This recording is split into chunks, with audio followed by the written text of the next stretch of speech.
So the first test match between the All Blacks and France is just around the corner, and in this video I'll be trying to predict what Scott Robertson will select for his first All Blacks lineup of 2025. Now this is the first of 3 matches up against the French, and of course in a short series you want to get that first win under the belt, and with that in mind it means maybe Scott Robertson may look to be a little bit more safe in the selection for this first matchup, just like he was for last season. But jumping straight into it, who I think Scott Robertson will be selecting: number 1, Ethan de Groot; number 2, Cody Taylor; number 3, Tyrell Lomax. These are the 3 that he went to throughout last year in that All Blacks jersey. And we've got to remember, Ethan de Groot throughout Super Rugby did have his moments for the Highlanders, but a lot of people would say that he hasn't quite been at his best throughout 2025. But Scott Robertson, like I mentioned, Ethan de Groot is a guy that he's gone to before, and the best way to get out of a rut in form is to just chuck you in the deep end, and that seems like something Razor may do for Ethan de Groot. And at this first test, Cody Taylor and Tyrell Lomax both have been in some pretty handy form for their respective Super Rugby sides. Cody Taylor scoring the lone try for the Crusaders in the final up against the Chiefs, and also having a pretty accurate line out throughout 2025. Tyrell Lomax, of course, a lot has been made about Fletcher Newell's abilities throughout Super Rugby, but at international level, that's where Lomax really stepped up last year. He was right up there for one of the best tight heads in the world throughout 2024 as well. So I do see Scott Robertson selecting him for this match up against Les Bleus. In terms of the locks, this is where I believe Razor will select Scott Barrett at number 4, and he will also be the captain for this contest in Dunedin. And number 5, Tupavai. He's come off a great Super Rugby season in his own right. He does also offer you 6. Same can be said about Scott Barrett, whether or not people like to see him at blindside. It's been talked about that Scott Robertson may look to use a couple of his locks in that loose forward trio if needed. And of course, with that most recent injury of Wallace Satiti as well as Luke Jacobson also being unavailable for this matchup, it does mean that later on in the contest, if need be, either one of those 2 locks could end up playing in the number 6 jersey. But the man that I believe Scott Robertson will be starting at number 6 for this upcoming test match, Sama Penifeau. He has got the size, which has been a bit of a concern for quite a few people since the All Black squad was announced in terms of the stature of some of the other loose forwards. But Sama Penifeau certainly has the size. When he puts on a big hit, you know the opposition feels it, but it's just whether or not that ill discipline creeps in at the wrong time. Of course, last year didn't find his best form up against the English, but I do think up against the French, he could do pretty decently, definitely with the right guidance from the players around him out there on the park. Number 7 in my Scott Robertson lineup, I have gone Dalton Papali'i. Now, I know what you're thinking straight away. That is a terrible choice for number 7 in terms of the squad and the guys that they've got available. They've got Karefi, they've got Ardie Savea, but for some reason, and it may be down to my initial squad prediction where I did think Papali'i would sneak in. Now, he didn't initially make it, but he has been added in as injury cover. You wonder, with already the injuries that they are facing in that loose forward trio, with Satiti out for more than likely the Rugby Championship as well. You've got Jacobson, who's only a head knock away from missing a few more matches. Do they play Dalton in that number 7 jersey? He is a tackling machine. He'll make a lot of tackles in an 80-minute period. It also means, though, that you don't risk another player. Even though minutes are important, there are plenty of them up for grabs throughout 2025 season. So I honestly do think Scott Robertson will either put Papali'i in the starting lineup or perhaps even have him off the bench in this contest. Plus, we've got to remember, with Papali'i now only being the injury replacement for Luke Jacobson's head knock, he's got 1 game, if that.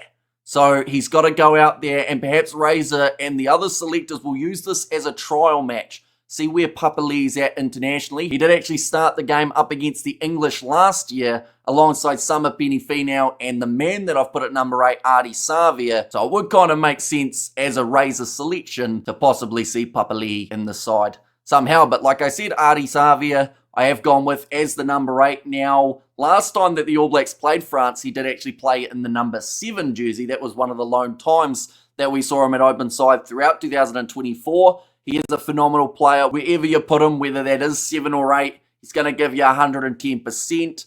I do think that with that injury of Wallace Satiti and Leo Willie getting added full-time into the squad, perhaps we could see Christian Leo Willie somewhere across this 23-man side. But I do think with the absence of Jacobson as well, perhaps Savia, that is the safe bet for Razor to have in the number 8 jersey. But jumping into the backline, number 9, this is where I believe Razor will select Cortez Ratama, and number 10, Damian McKenzie. He might keep that Chiefs combination together, as I do actually feel that is the best combination for those two individuals. I do think that we'll see Cam Roigard and Beauden Barrett as one duo, and then Ratama and McKenzie with that Chiefs pairing as the other. Now, Ratama, I've also noticed from last season, now this might be pretty harsh, and he has come a long way since then, but a few of the matches that he came off the bench, he didn't really have a huge amount of impact. And of course, when you're following someone like a Cam Roigard, it does make it very difficult. So I have got Roigard as that guy off the bench to finish the game and really ramp them up to that next level. But I do think Ratama and McKenzie, that'd be a pretty handy duo to have out there. Up against the French, moving on to the centres.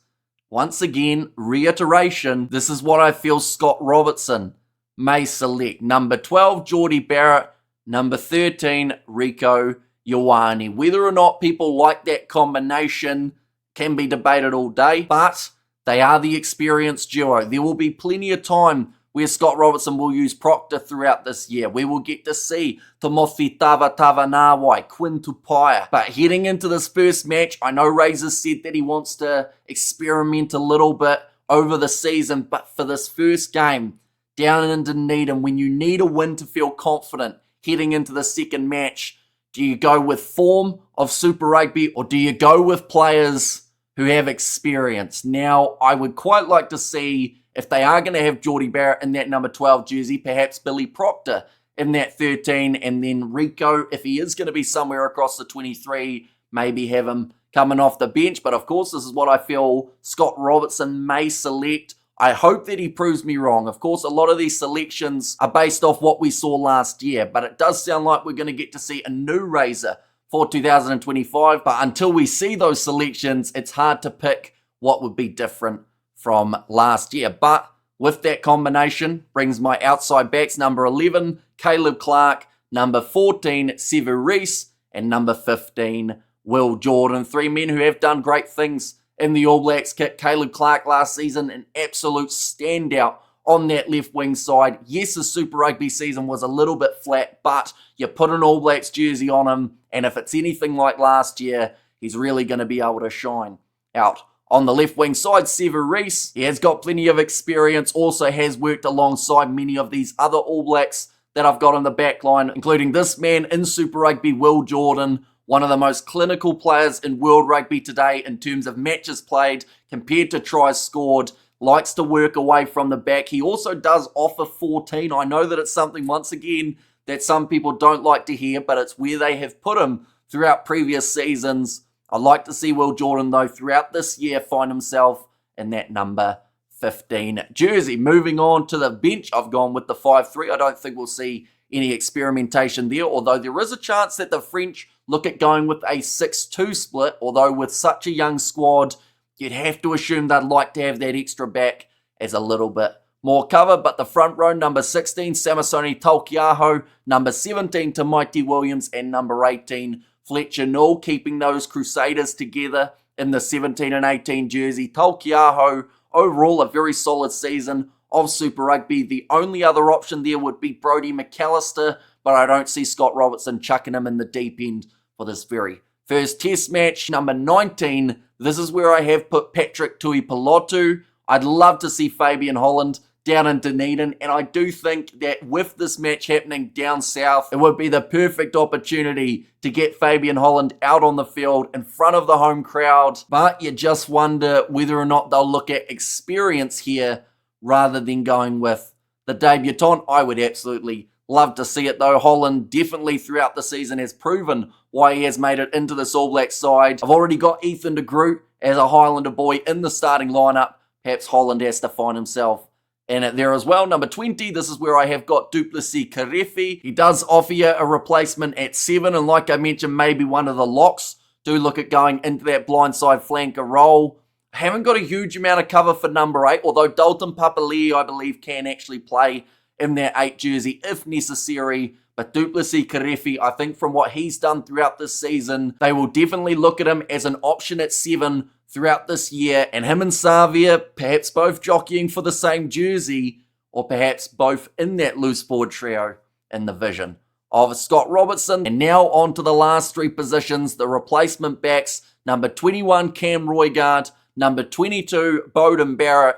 And number 23, Billy Proctor. So that would mean no Quintupaya. That would mean no Timothy Tavatavanawai, which once again would be brutal with it being down in Dunedin. But I'm not too sure how much location has really affected Scott Robertson's selections throughout last year. But Cam Roigard, a super sub off the bench, will definitely up the intensity throughout the final 20 or 30 minutes. Beauden Barrett, he is an X-Factor player. There is absolutely no denying that when Barrett is in form, he can have some absolutely magical moments. And he did it last year in the July Internationals, of course, up against the English in a game where it looked like the All Blacks were going to lose. Beauden Barrett found a way to help them get the victory. And I do like that role of Barrett off the bench with so much experience. I'd like to think up against a younger French side that would really bode well, no pun intended, for this All Blacks side heading into the match. And then you've got Billy Proctor. Now, 23 I think is up for grabs, whether that is going to be